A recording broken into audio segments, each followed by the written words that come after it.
Welcome to another Firewood News Update. Hope you enjoy this update here now. It's late October. We got a little bit of firewood news coming in. So let's get right into it. You go ahead, subscribe to the channel, and make sure you watch some videos if you do subscribe. So starting right off now, we have in Fort Kent, Maine, we had a firewood processing facility that just burst into flames. Just burn it right up now. At about 5:30 p.m. they responded and the whole facility was engulfed in flames, burning on fire. And they did burn up a semi-truck and a tractor and all their equipment. The roof fell in on the building. All kinds of crazy stuff happened. So 65 firefighters responded to that blaze now, and they did get it under control. There were no injuries. But they are saying that the cause of that fire is still under investigation. So we're not real sure what started that, but I'm sure you can imagine there's plenty of, just a tinderbox ready to go there. A whole firewood facility went up in flames now. Next, we're going to move on over to Routt County, Colorado. And as a result of the current government shutdown, the U.S. Forest Service information desks have also closed. And this has caused the firewood cutting permits to have to go online into an online portal now. And so you can go online over there in Colorado and get your information on getting your firewood cutting permits. And this has to do with personal use wood only in the Medicine Bow Routt National Forests. So there's all kinds of stipulations. Let me go through them. I got them written down here. These are some of the things that have to be considered while going through this process now. You're going to pay $5 a cord for these permits, and there's a 4-cord maximum for personal use, as I said. Now, this is only for dead trees and dead standing trees, and this wood needs to be cut for the stump to be 12 inches or less. So you got to keep your stump short, cut the stumps 12 inches or less. They also say that you must not have any signs of active wildlife in the trees. No owls or squirrels' nests or whatever. It just says active wildlife in the tree. So you got to watch out for the wildlife as well. And then there's some distance restrictions on this wood. 100 feet from any developed area, campground, building, recreational area, anything like that. Got to be 100 feet away from that. You also have to be 150 feet away from stream beds or lake shores. So you got a few things to keep in mind there, but if you can find the right Venn diagram where everything intersects and you're 150 feet away from this and 100 feet away from that and there's no wildlife and the tree's dead, you can cut 4 cords of wood. So you might want to look into that if you're in Colorado now. And moving on here, I did see some information that said October is Firewood Awareness Month. And the only 2 things I saw briefly when I looked on that is that as far as the awareness is concerned, they're raising awareness about different pests such as the emerald ash borer in firewood, and back to the whole burn it where you buy it scenario and don't move wood and that type of thing. And I didn't really see much more. So be aware of that in October. You might want to check that out again next October and see what that's all about, okay? So we're going to move on over to the wonderful happy place of Afghanistan now, where they have a poor economy and the wood prices are going up, and they're dependent on wood for heating their homes and that type of things. A lot of people don't have central heating and air in their houses. So now over there in Afghanistan, they sell wood by the carwar. So a carwar of wood is 500 kilograms, and that sells for the equivalent of about 172 to 180 US dollars for 500 kilograms of wood. That's a carwar. So the prices are up and the economy's down. People are struggling. People that used to buy premium wood and come in happy and high on the hog and everything are now having to buy cheap little bundles of some chunks and crappy wood there and lesser quality wood and that type of thing. And they're also saying that some people have resorted to burning rubber and old tires and rubbish and that type of thing, which is not good for food and bread and the air and the smoke that you breathe and the pollution and everything. So kind of a rough situation over there. Now, there is some government programs for assistance based on surveys that have been taken by government aid organizations, those type of things. They do assessments, and if people are in dire need and they're in very impoverished, poverty-stricken areas, they do offer some assistance to some people over there. So there is some aid, but on a large scale, the overall picture of things is that the economy is not great, and they're having a hard time buying their wood, heating their homes, burning that wood up. So keep them in your prayers over there in Afghanistan, and hopefully they figure something out to stay warm this winter. But we're going to move on now to, I saw a little piece on something that I've actually thought about before. And if you've ever been around a campfire and you felt like the smoke was just following you around in a circle, and you stand somewhere and the smoke's coming at you, so your eyes get all burning and you move to the other side and the smoke goes that way, and you've ever thought, I think this smoke is following me. I don't have a smoke screen. Well, there actually is some science behind that. It's similar to displacement in water. If you think about a boat moving through the water, how as it moves through the water, it displaces water and it comes rushing back in behind the boat to fill the empty space and that type of thing. Well, when you're burning a fire, you have convection, and that's the movement of fresh air coming in from the sides, and the hot air that the fire burns going up as an updraft.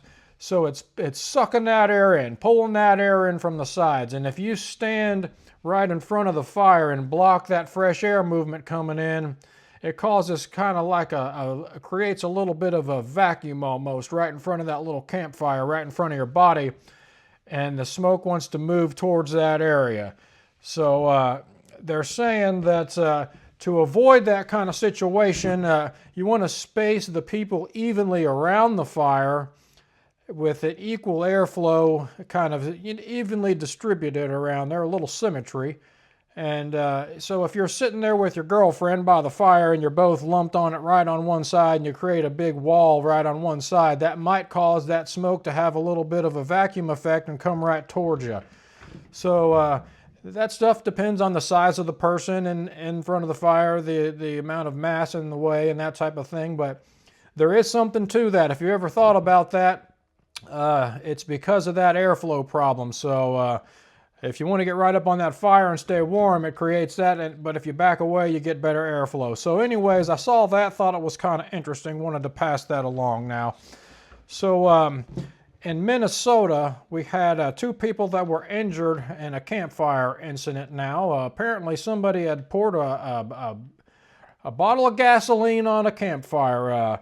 Nathaniel Larson, who's 34, was pouring a can of gasoline on his campfire, apparently to get it sparked up there now or something, and he burned up his hand, and he also burned up Jody Larson, 65. She had severe burns, and she had to be airlifted out to a medical facility now. It's not a laughing matter, so did some pretty severe damage. That gasoline can apparently flared up pretty good on them there and burned them up. So they're saying that this incident is under investigation, so I don't know what that means, if they're investigating possible foul play or anything going on there, some ulterior motives or an argument or anything. No idea. It's under investigation, but 2 people were injured in Minnesota there. Don't pour gas on your fire. If you do, be very careful. We used to use diesel fuel. We used to pour some diesel on it, and you got to be careful doing that. If you do that, I would recommend just having a little tiny cup and doing little bits. You don't want to hold that whole gas can over the fire and pour it, because that flame will run right back up that stream into the can and flare up on you now. So I got to be careful doing that. Just little bits at a time there, people. Use your coconut. It's that thing on your shoulders. So what else did I have here now? Ah, yes, now. So in Gettysburg National Military Park, they are hosting a campfire program to talk about the events surrounding the Battle at Gettysburg. So that was going on all through October now, and I kind of missed it. I'm a little late to the game. The last one was on October 25th.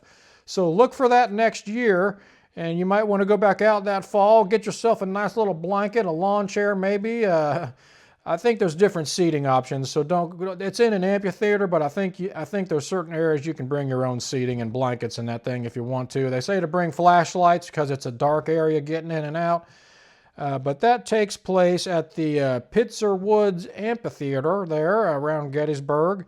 And that's pretty much the deal on that. So if you're you're a big history buff, you want to go hear some stories, some more stories, go check that out in Gettysburg. On a final next cute little note here, down in New South Wales, Australia, they're finalizing the Koala National Park down there.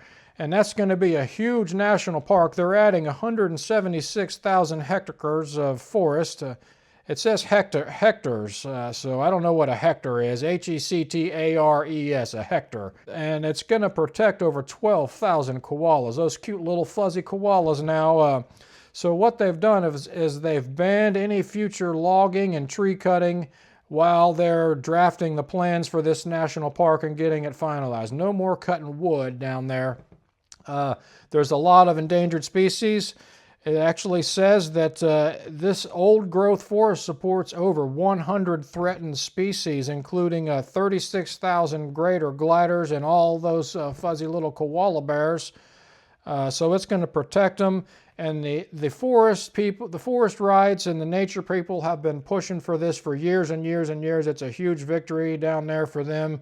It's just a tragedy that the koala's habitat has been destroyed, and if something is not done, they're going to go away. So this could be a good little thing for them down there, and it's a big area, and there's been apparently a lot of industry around these woods, and there's sawmills and that type of thing. So the government is offering a comprehensive assistance package for local economy and businesses that have been affected by this.